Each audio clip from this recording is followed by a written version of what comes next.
melihat pekerjaan dia sebelum bertobat adalah merusak dan menganiaya gereja.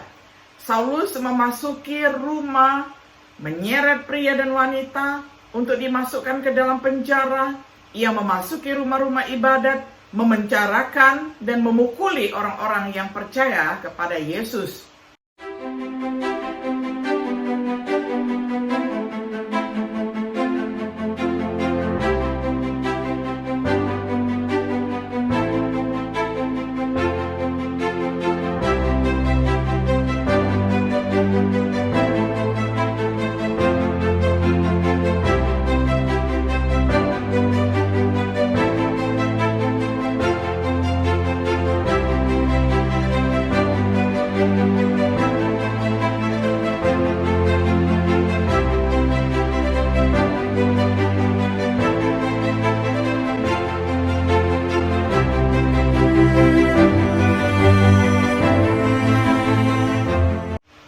Shalom sahabat Biblika yang dikasihi oleh Tuhan. Sungguh senang kita dapat berjumpa kembali di dalam acara refleksi sahabat Biblika. Pada hari ini kita tiba pada episode yang ke-21 di dalam serial pembahasan kitab Kisah Para Rasul dengan tema Saulus Sang Penganiaya. Kita akan membaca firman Tuhan bersama-sama dari Kisah Para Rasul pasal 8 ayat pertama hingga ayat yang ketiga. Saya akan bacakan untuk kita semuanya di dalam terjemahan sederhana Indonesia. Sejumlah orang saleh menguburkan Stefanus dan menangisi dia dengan sangat sedih. Namun bagi Saulus, pembunuhan Stefanus merupakan tindakan yang baik. Mulai hari itu juga terjadilah penganiayaan besar terhadap orang percaya di Yerusalem. Saulus berusaha membinasakan jemaat. Dia pergi dari rumah ke rumah dan menyeret orang-orang percaya supaya dipenjarakan, baik laki-laki maupun perempuan. Karena itu, banyak sekali orang percaya melarikan diri dari Yerusalem dan tersebar ke berbagai daerah di Yudea dan di Samaria. Tetapi ke-12 rasul tetap tinggal di Yerusalem. Sampai sedemikian jauh pembacaan firman Tuhan dari Kisah Para Rasul pasal 8 ayat pertama hingga ayatnya yang ketiga. Sahabat Biblika yang dikasihi oleh Tuhan, setelah kematian Stefanus, penganiayaan besar muncul terhadap gereja. Murid-murid di Yerusalem tersebar di seluruh Yudea dan Samaria. Namun para rasul tetap di Yerusalem. Seorang pemuda yang bernama Saulus memimpin penganiayaan terhadap gereja. Saulus kemudian dikenal sebagai Paulus, seorang rasul. Kita akan membahas pertobatan Saulus nanti, tetapi untuk menghargai pentingnya pertobatannya, kita harus mengetahui latar belakangnya dan apa yang memotivasinya sebagai penganiaya. Dimulai dengan pertobatan Saulus. Yang pertama, awal kehidupan dan pendidikannya. Kita perhatikan dahulu dari latar belakang keluarganya. Saulus dilahirkan di Tarsus di Kilikia. Kilikia adalah sebuah provinsi Romawi di Asia Tenggara ataupun Turki modern. Tarsus adalah ibu kotanya, bukan kota yang kejam, yang dikenal karena budaya dan pembelajarannya yang bahkan dikenal bahkan melebihi Athena dan Alexandria. Saulus lahir dari keturunan Yahudi, seorang Ibrani asli atau Israel, dari keturunan Abraham, dari suku Benyamin, seorang Ibrani dari kedua orang tua berdarah Ibrani, dilahirkan sebagai warga negara Romawi. Beberapa orang berpikir karena Tarsus adalah kota yang bebas, tetapi sebutan seperti itu tidak secara otomatis memberikan kewarganegaraan. Salah satu leluhur Paulus diberi kewarganegaraan atas jasa yang diberikan kepada Roma. Kita tidak tahu tanggal kelahiran dan beberapa orang menduga Paulus umurnya adalah sekitar waktu kelahiran Yesus. Jadi antara Yesus dan Paulus sebaya. Ini adalah perkiraan beberapa sarjana teologi. Soal pendidikannya, Saulus dididik dan diajar oleh Gamaliel di Yerusalem, seorang Farisi dan guru hukum yang sangat dihormati. Saulus seorang keturunan Farisi. Ia menjadi seorang Farisi yang tegas. Dia unggul di atas orang-orang sezamannya di dalam Yudaisme. Dia juga dilatih sebagai seorang pembuat tenda. Mengenai karakternya, dia rajin menjadi penganiaya jemaat. Tentang hukum Taurat, dia tidak bercacat celah. Dia melayani Tuhan dengan hati nurani yang murni. Jadi dia tidak mengetahui penghujatan dan penganiayaannya.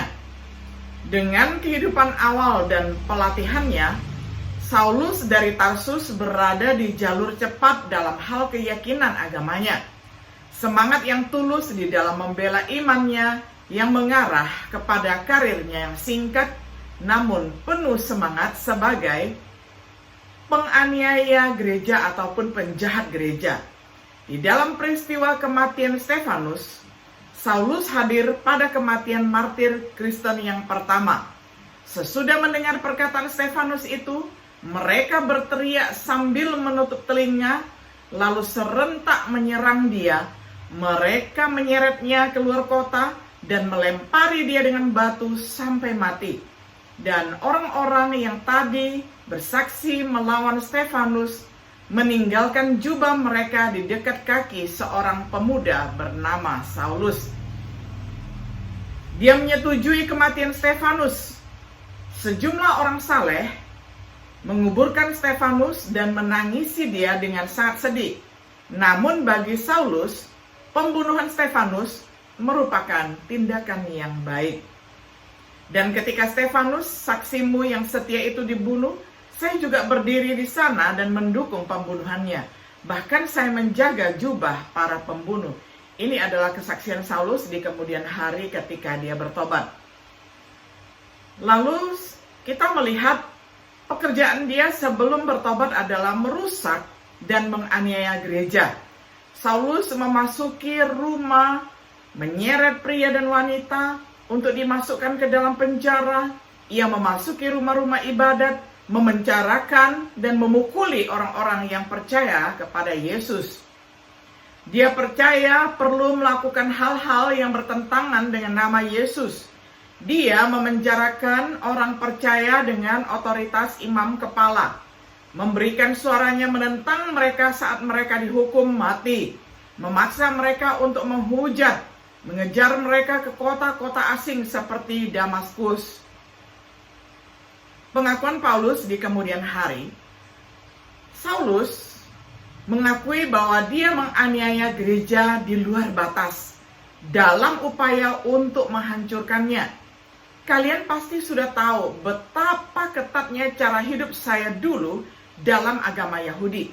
Kalian juga sudah mendengar bagaimana saya sangat menganiaya semua pengikut Kristus, yaitu anggota jemaat Allah, dan berusaha membinasakan mereka. Ini adalah pengakuan Paulus di dalam Galatia 1 ayat 13. Itu karena semangatnya yang besar, saya pun begitu semangat berjuang mempertahankan agama Yahudi, sehingga pernah menganiaya orang-orang yang percaya kepada Yesus. Pada waktu itu semua orang Yahudi bersaksi bahwa saya hidup benar dan tanpa noda menurut hukum Taurat. Ini juga adalah pengakuannya di dalam surat Filipi 3 ayat 6. Meskipun dia mengakui kebodohannya di kemudian hari, dia adalah penghujat, penganiaya, dan orang yang kurang ajar. Bahkan banyak orang yang menyebutnya sebelum menjadi misionaris, dia adalah seorang teroris. Dan seperti yang dia tuliskan di dalam surat 1 Timotius 1 ayat 13, padahal dulu saya menghina namanya, suka bertindak keras, dan bahkan menganiaya para pengikutnya. Tetapi Kristus mengasihani saya, karena waktu itu saya belum percaya kepadanya sehingga tidak tahu bahwa perbuatan itu salah. Untuk alasan seperti itu, ia menganggap dirinya yang paling hina di antara para rasul, tidak layak disebut rasul. Itu sebabnya saya menganggap diri sebagai yang paling hina di antara semua rasul. Saya bahkan tidak layak disebut rasul karena pernah menganiaya umat Allah sebelum saya percaya kepada Yesus. 1 Korintus 15 ayat 9. Kesimpulan, dari musuh terburuk gereja, Paulus kemudian menjadi salah satu sahabatnya. Saulus si penganiaya akan segera menjadi Paulus sang pengkhotbah. Paulus menghubungkannya dengan kasih karunia dan belas kasihan Allah. Setiap aspek kehidupan Saulus sebelum pertobatannya mempersiapkan dia untuk tugas yang Tuhan berikan kepadanya. Warisan Yahudi dan kewarganegaraan Romawinya cocok untuknya berkhotbah baik kepada orang Yahudi maupun kepada orang non-Yahudi.